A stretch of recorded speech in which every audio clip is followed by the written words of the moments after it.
अस्सलाम वालेकुम। इस वीडियो में आपको पूरी दुनिया में इस्तेमाल होने वाली शुगर की दवाइयों के बारे में बताऊंगा। अगर आप डायबिटिक हैं, आपको शुगर है, तो आप इनमें से ही कोई दवाई ले रहे होंगे। हो सकता है कि वो दवाई आप ठीक वक्त पे नहीं ले रहे, जिसकी वजह से आपकी शुगर कंट्रोल नहीं हो रही या आपकी शुगर लो हो जाती है। तो इस वीडियो से आपको रहनुमाई मिल सकेगी। तो सबसे पहले हम सबसे सस्ती, सबसे कॉमन और सबसे ज़्यादा इस्तेमाल होने वाली दवाई मेटफॉर्मिन के बारे में बात करते हैं।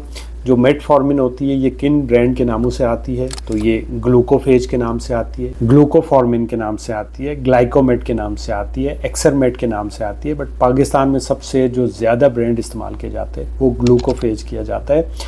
अब ये दवाई काम कैसे करती है? ये जो दवाई होती है, ये आपके लिवर में जो ग्लूकोज बन रही होती है, जो शुगर बन रही होती है सिंपल ज़बान में, उसकी प्रोडक्शन को कम कर देती है और इसके अलावा इंसुलिन की सेंसिटिविटी को बढ़ा देती है। अगर आप ये दवाई खा रहे हैं तो ये दवाई आपको खाने के बाद खानी चाहिए। दूसरे नंबर पे आ जाती है सल्फोनिल यूरियाज, जिसमें ग्लिमिप्राइड आ जाती है और ग्लिक्लेजाइड करके आ जाती है। अगर आप ग्लिमिप्राइड खा रहे हैं तो ये पाकिस्तान में गेट्रेल के नाम से आपको मिल रही है, एमरिल के नाम से मिल रही है, जोरेल के नाम से मिलती है। अगर आप ग्लिक्लीजाइड खा रहे हैं तो इसमें डाइमेक्रोन एमआर करके आती है, ग्लाइजेड करके आती है, ग्लाइनेक्स करके आती है। तो इनमें से आप कोई खा रहे होंगे। ये दवाई काम कैसे करती है? तो ये आपके पेनक्रियाज में आपका जो लबलबा होता है, वहाँ पे इंसुलिन की जो प्रोडक्शन होती है उसको बढ़ा देती है, जिसकी वजह से आपके शुगर लेवल नॉर्मल रहते हैं। अगर आप ये दवाई खा रहे हैं तो इसको खाने का तरीका ये होता है कि इसको खाने से 30 मिनट पहले खाया जाता है। अगर आप ये खाने के बाद खाएंगे तो इससे आपकी शुगर लो हो सकती है। तीसरे नंबर पे आ जाती है पायोग्लिटाजोन। जो पायोग्लिटाजोन होती है, ये कौन से ब्रांड के नाम से आती है? तो ये पाकिस्तान में आपको डाइग्लिटा या फिर पॉइजर के नाम से मिल जाती है। ये दवाई काम कैसे करती है? तो ये इंसुलिन की सेंसिटिविटी को बढ़ा देती है, मतलब इंसुलिन के सेंसिटाइज़र के तौर पे काम करती है, जिससे आपके शुगर लेवल नॉर्मल होते हैं। ये दवाई आप खाने से पहले भी खा सकते हैं, खाने के बाद भी खा सकते हैं, बट अच्छा ये होता है कि इसको एक ही वक्त पे खाया जाए। चौथे नंबर पे जो आ जाती हैं वो हैं DPP-4 इनहिबिटर्स।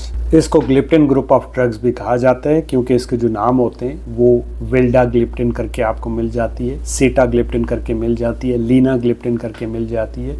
पाकिस्तान में गैल्विस के नाम से आती हैं ब्रांड के। बट अगर इसकी पहचान आपने करनी है तो आप एंड पे देखेंगे तो आपको ग्लिप्टिन लिखा हुआ नज़र आएगा। ये दवाई काम कैसे करती है? तो जब हम खाना खाते हैं तो हमारे जो इंटेस्टाइन होती है वहाँ पे एक हार्मोन निकलता है जिसे GLP-1 कहते हैं, जो कि इंसुलिन को बढ़ाता है, और एक ग्लूकागॉन होता है जो कि इंसुलिन को कम करता है। ये उसकी सिक्रेशन को कम कर देती है, जिसकी वजह से आपके शुगर लेवल नॉर्मल होते हैं। अगर आप ये दवाई खा रहे हैं तो इसको खाने का तरीका ये होता है कि आप खाने से पहले भी ले सकते हैं और खाने के बाद भी ले सकते हैं, बट हमेशा ये आपको एक ही वक्त पे लेनी होती हैं। पाँचवें नंबर पे जो शुगर की दवाइयों का ग्रुप आ जाता है उसमें अकार्बोस और वोग्लीबोस करके आती हैं। अगर आप अकार्बोस ले रहे हैं तो ये ग्लूकोबे के ब्रांड नेम से आती हैं, और अगर आप वोग्लीबोस ले रहे हैं तो ये वोग्लीनोम या फिर वोलिक्स के नाम से आपको देखने को मिल सकती है। ये दवाई काम कैसे करती है? तो ये दवाई आपकी इंटेस्टाइन में जो शुगर की एब्जॉर्प्शन होती है उसको कम कर देती है, जिसकी वजह से आपके शुगर लेवल नहीं बढ़ते हैं। अगर आप ये दवाई खा रहे हैं तो इसको खाने का तरीका ये होता है कि खाने की जो फर्स्ट बाइट होती है, यानी पहला नवाला आपने खाया, फिर आपने गोली खाई और उसके बाद आप बाकी मील फिनिश कर सकते हैं। छठे नंबर पे आ जाती हैं SGLT2 इनहिबिटर्स, जिसमें डापाग्लिफ्लाजोन आ जाता है, एम्फाग्लिफ्लाजोन आ जाता है, केनाग्लिफ्लाजोन करके आ जाता है। डापा जो ग्लिफ्लाजोन है, इसमें आपको डापा या डापानोम करके आपको पाकिस्तान में ये ब्रांड के नामों से आती हैं। एम्फाग्लिफ्लाजोन जो है जार्डियंस या डायम्पा के नाम से आपको देखने को मिलती हैं। ये दवाई काम कैसे करती है? तो ये दवाई आपके गुर्दों में मौजूद जो ग्लूकोज होती है उसको दोबारा से आपके खून के अंदर, ब्लड के अंदर जाने नहीं देती और आपके यूरिन के थ्रू बाहर निकाल देती है उस एक्स्ट्रा ग्लूकोज को, जिसकी वजह से आपके शुगर लेवल नॉर्मल होते हैं। अगर आप ये दवाई खा रहे हैं तो इसको खाने का तरीका ये है कि इसको खाने से पहले भी ले सकते हैं, खाने के बाद भी ले सकते हैं, बट बेहतर ये होता है कि इसको हमेशा एक ही वक्त पे लिया जाए और कोशिश करें कि इसको रात को मत लें, क्योंकि इसके लेने से जो यूरिन की फ्रीक्वेंसी है वो बढ़ सकती है और आपकी नींद डिस्टर्ब हो सकती है। तो बेहतर ये है कि आप सुबह के वक्त या दिन के वक्त इसे इस्तेमाल करिए। सातवें नंबर पे आ जाती है GLP-1 एगोनिस्ट। ये इंजेक्शन की फॉर्म में आती हैं, जो कि लायराग्लुटाइड और सीमाग्लुटाइड की फॉर्म में आपको देखने को मिलती हैं। जो लायराग्लूटाइड है वो आपको विक्टोज़ा के ब्रांड नेम से आता है, और जो सेमाग्लूटाइड है वो ओरली भी आपको मिल जाती है, यानी आपको टेबलेट की फॉर्म में भी मिल जाती है, जो कि राइबेल्सिस के ब्रांड नेम से आपको देखने को मिलती है। ये दवाई काम कैसे करती है? तो ये एक हार्मोन होता है GLP-1, उसको रिलीज़ करवाती हैं, और इसके अलावा ये आपके खाने की जो मोमेंट होती है स्टोमिक में उसको स्लो कर देती है, जिसकी वजह से आपको भूख कम लगती है, और इसलिए इसको वेट लॉस करने के लिए भी इस्तेमाल किया जाता है। अगर आप ये दवाई खा रहे हैं तो इसको खाने का तरीका ये होता है कि इसको खाने से पहले लिया जाता है। आखिर में आ जाती है 8वें नंबर पे इंसुलिन। ये इंसुलिन भी दो तरह की होती है, एक शॉर्ट एक्टिंग इंसुलिन होती है और एक लॉन्ग एक्टिंग इंसुलिन होती है।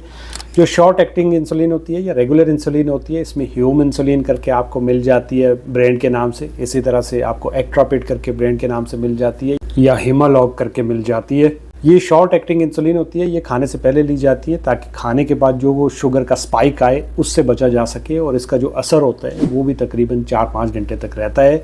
दूसरे नंबर पे आ जाती है लॉन्ग एक्टिंग इंसुलिन, जिसको आप बेसल इंसुलिन के नाम से भी जानते हैं। इसमें ग्लार्जिनिन होता है जो कि लेंटेस के ब्रांड नेम से आता है पाकिस्तान में। इसको खाने के बाद दिया जाता है, और लो शुगर का जो रिस्क होता है वो काफ़ी कम होता है इसके लेने से। तो ये था शुगर की दवाइयों के बारे में। आई होप कि आपको समझ आई होगी कि शुगर की दवाइयाँ कैसे काम करती हैं और उनको कब खाना चाहिए। अगर आप शुगर की कोई दवाई खा रहे हैं और आपको लग रहा है कि आपकी शुगर कंट्रोल नहीं हो रही या लो हो रही है, तो आपको अपने डॉक्टर से मिलना चाहिए और उसकी डोज़ को भी एडजस्ट करवाना चाहिए।